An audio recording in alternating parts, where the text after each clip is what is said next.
ঝড় ও ভারী বৃষ্টিপাতের সময় আমাদের আল্লাহ রাব্বুল আলামিনের কাছে পানা চাওয়া উচিত। কারণ বৃষ্টিটা অনেক প্রকারের। ভারী বৃষ্টি বর্ষণ, এই ভারী বৃষ্টি বর্ষণের সময় আল্লাহর কাছে পানা চাওয়া দরকার। এটা আল্লাহর পক্ষ থেকে একটা আযাব। এই আযাবের সময় অবশ্যই আল্লাহর কাছে পানা চাওয়া উচিত। ভারী বৃষ্টি যখন বর্ষিত হয় এটা অনেক ধরনের আযাব নিয়ে আসতে পারে।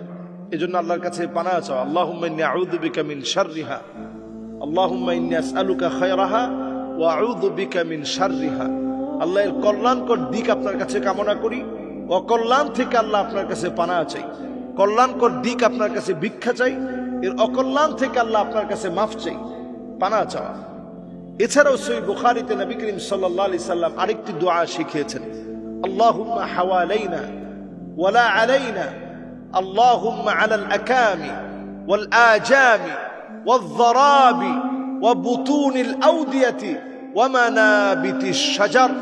নবী সাল্লাল্লাহু আলাইহি সাল্লাম দোয়া শিখিয়েছেন আমাদের জন্য এই সময়ে পড়া উচিত, আল্লাহুম্মা হাওয়ালাইনা, আয় আল্লাহ আপনি যে বৃষ্টি দিয়েছেন এটা আমাদের জন্য যথেষ্ট। যতটুকুন বৃষ্টি দিয়েছেন এটা আমাদের জন্য যথেষ্ট। আল্লাহ এর চেয়ে বেশি বৃষ্টি দিলে আল্লাহ আমাদের উপরে বিপদ হয়ে যাবে। আল্লাহ ওই বৃষ্টিটুকুন আপনি মালভূমিতে দান করেন, আল্লাহ বিভিন্ন খোলা জায়গাতে আল্লাহ আপনি দান করেন। আল্লাহ দুই পাহাড়ের মাঝখানের, পর্বতের মাঝখানের যে উপত্যকা আছে আল্লাহ সেই উপত্যকার ভিতরে আল্লাহ আপনি দান করেন।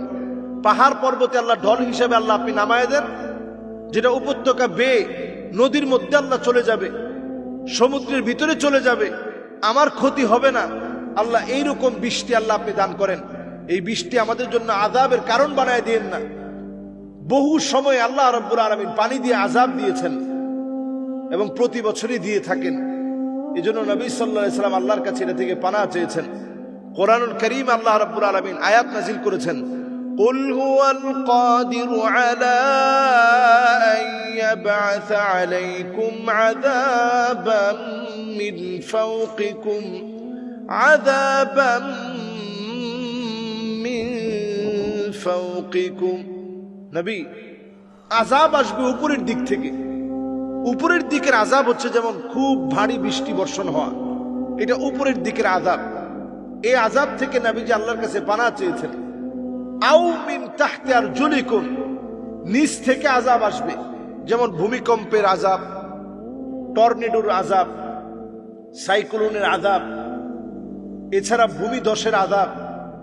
এরকম নানা রকমের আযাব যখন পৃথিবীর ভিতরে আসে, নানা রকমের আযাব যখন পৃথিবীর ভিতরে আসে, এই আযাব থেকেও নবীজি আল্লাহর কাছে পানাহ চেয়েছেন।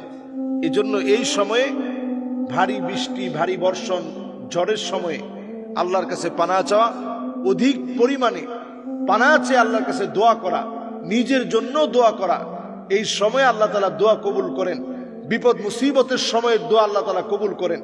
মা ইউসিবুল মুসলিমা মিন নাসাবিন ওয়ালা ওয়াসাবিন ওয়ালা হাম্মিন ওয়ালা হুজানিন ওয়ালা গাম্মিন হাত্তা শাওকাতি ইউশাকুহা ইল্লা কাফফারাল্লাহু বিহা মিন খাতায়াহ। যখন গোলাম কোনো ভুল করে ফেলে, অন্যায় করে ফেলে, এমনকি আল্লাহ তাআলা যখন পরীক্ষা নেন, আল্লাহ রাব্বুল আলামিন পরীক্ষা নিতে নিতে ব্যবসায়িক ক্ষতি, চাকরি বাকরি চলে যাওয়া, হসপিটালের মধ্যে ভর্তি হওয়া, কোন রূপ যদি আল্লাহ তাআলা বিপদে পরীক্ষা নিয়ে থাকেন, আল্লাহ রাব্বুল আলামিন এই পরীক্ষা নেওয়ার মধ্য দিয়ে আল্লাহ শুধু গুনাহ মাফ করেন না, আল্লাহ এমন ভাবে মাফ করেন, একটা কাঁটা বিঁধলে যেমন আপনি উহ করে উচ্চারণ করলেন, শব্দ করলেন, এই শব্দটা করার সাথে সাথে আল্লাহ তাআলার কাছে এত মায়া লেগে গেছে, গুনাহ মাফ করে জান্নাতের দরজা আল্লাহ তাআলা বুলন্দ বানায় দেন। সুবহানাল্লাহ বিহামদিহি। এজন্য এই সময়ের দাবি অনুযায়ী বালা মুসিবত, বিপদ আপদের সময় আল্লাহর কাছে অধিক পরিমাণে সাহায্য কামনা করা। আল্লাহ রাব্বুল আলামিন আমাদেরকে বালা মুসিবত, বিপদ আপদ থেকে হেফাজত করুক। আমিন। আসসালামু আলাইকুম ওয়া রাহমাতুল্লাহি ওয়া বারাকাতুহু।